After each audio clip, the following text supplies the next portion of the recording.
반갑습니다. 지난 영상을 통해서는 본론 단락 1번 템플릿을 어떻게 활용할 수 있는가 공부해 보았습니다. 오늘 영상을 통해서는 이전 영상을 통해 소개해 드렸던 본론 단락 두 번째 템플릿을 이용해서 직접 같이 글을 써보도록 하겠습니다.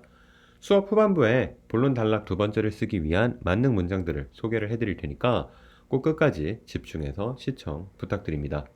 우선 화면을 보시면은 이전 영상을 통해 보셨던 문제, 그리고 그 밑으로는 본론 단락 두 번째 템플릿이 위치해 있습니다. 본론 단락 1번은 인간관계를 기준으로 브레인스토밍을 했었는데, 본론 단락 두 번째는 세상을 이해한다 아이디어를 기준으로 글을 전개해 보겠습니다. 우선 단락 첫 번째 문장은 명확한 토픽 센텐스를 서술을 하셔야만 합니다. 일단 쓰고 다시 설명을 드릴게요.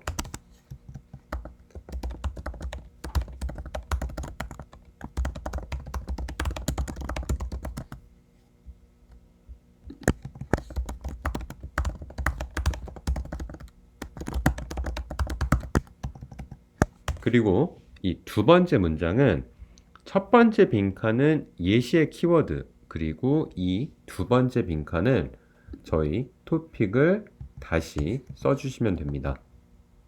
조금 패러프레이징을 해서 미리 가져다 놓을게요.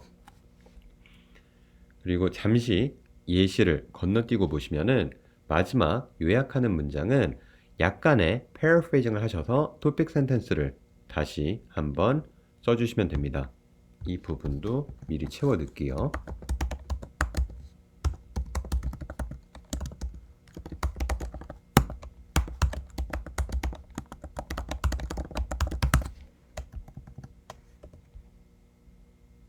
자, 그러면은 이제 남는 거는 이 예시 서술하시는 공간인데, 화면을 이제 잠시 바꿔서 이 예시 쓰시는 부분을 설명을 드리도록 할게요.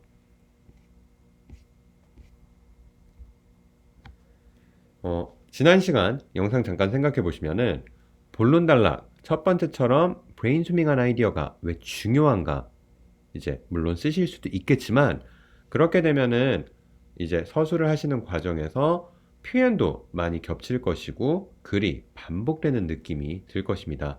그러니까 두 번째 본론 단락에서는 단도직입적으로 예시를 서술을 하시면 되는데, 여기서도 본론 단락 첫 번째와 마찬가지로 약간의 암기한 문장과 그리고 개인의 아이디어를 짧게 서술하실 수 있습니다. 그래서 지금 화면으로 보시면은 밑줄 친 공간이 자기 생각이 들어가는 공간, 그리고 나머지 부분이 이제 암기된 파트인데, 그럼 여기서 생각해 보실 사항은 지금과 같이 글을 쓰시려면 누군가에겐 제법 많은 암기가 수반이 되어야 할 것입니다. 그래서 지금부터는 점수가 20에서 한 25점 정도 사이 필요하신 분들을 위해서 이 두 번째 예시 단락을 쓰기 위한 만능 템플릿을 소개를 시켜드리도록 하겠습니다.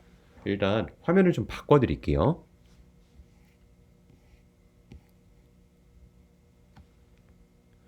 화면 보시도록 하죠. 화면 안 예시 공간을 보면은 3개의 문장이 미리 채워져 있고 동그라미 부분이 위치해 있습니다.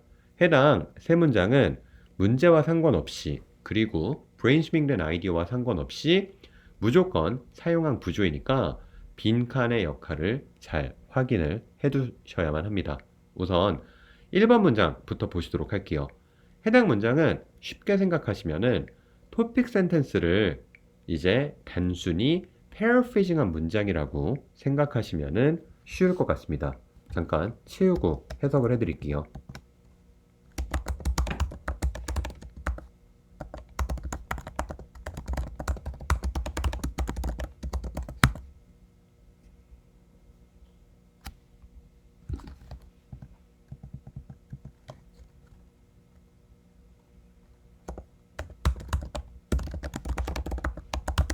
자, 이제 이 토픽 센텐스랑 이 1번의 문장을 비교를 해보시면은 위에 있었던 문장은 새로운 아이디어에 오픈되어 있는 거는 세상에 대한 이해를 가능케끔 합니다. 이 문장만 다시 한번 재진술을 하시면서 새로운 아이디어에 오픈되어 있는 자세가 의미 있는 기회를 부여합니다. 사람들한테 세상에 대해서 더 잘 알 수 있게끔. 그래서 지금 첫 번째랑 이 지금 보시는 1번의 문장은 완전히 동일한 내용을 얘기를 하고요.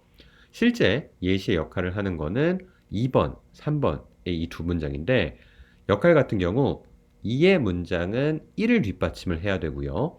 그리고 이 3의 문장은 2의 문장을 뒷받침해야만 합니다. 즉, 2, 3의 문장의 합이 1을 뒷받침하는 구조이니까 저희는 이제 순차적으로 아이디어를 채워주셔야 되는데 이 부분을 채우면서 설명을 드릴게요.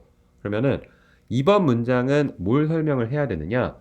여기 위에 있는 이 오픈된 자세가 어떻게 세상을 더 잘 이해하게끔 하느냐 조금 설명을 하셔야 되거든요. 그래서 이 부분은 그냥 토픽 쓰시면 되니까 열려있는 자세를 통해서 위에서 말하는 똑같이 이 사람들이 뭘 할 수 있느냐?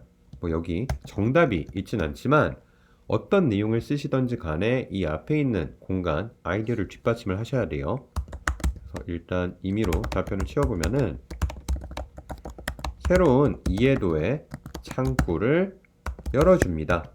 일단은 아이디어 하나 채워 넣으시고 그리고 이제 이 맨 마지막 빈 공간으로 가보시면은 이 오픈네스를 통해서 어떻게 이해에 대한 창구가 열릴 수 있느냐 조금 더 디테일한 아이디어들을 이 빈 공간에 서술을 해주셔야 돼요. 근데 마찬가지로 정답이 있지는 않지만 틀리지 않는 답변만 쓰시면 되세요. 그래서 일단 임의로 채워보면은 정보를 다른 각도에서도 볼 수 있게끔 도와주고 그리고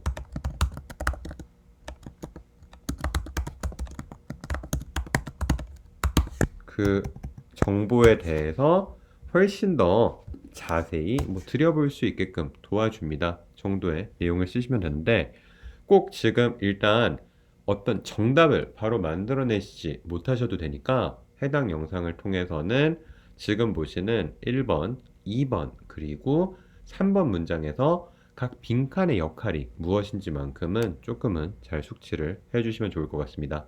그리고 가장 마지막으로 이 해당 공간 같은 경우는 저희가 썼던 예시에 대한 키워드 정도만 쉽게 써주시면 좋을 것 같습니다. 잠시 추가 설명을 좀 해드릴게요. 우선 화면에 글을 읽어보실 때 유의하실 사항은 이 화면에 보시는 두 번째랑 그리고 이 세 번째 문장은 글의 전개를 보여주기보다는 글자 숫자를 채우는 역할을 하고 있습니다. 누군가 질문을 가지실 수 있는 거는 이렇게 반복이 이루어져도 점수를 잘 얻을 수 있을까? 이제 이런 궁금함을 가지실 수 있는데 보통 이 해당 시험은 점수가 감점되는 요인이 서술해야 할 예시가 누락되거나 혹은 묻는 문제에 충분히 답을 하지 않다 보니까 감점이 생깁니다.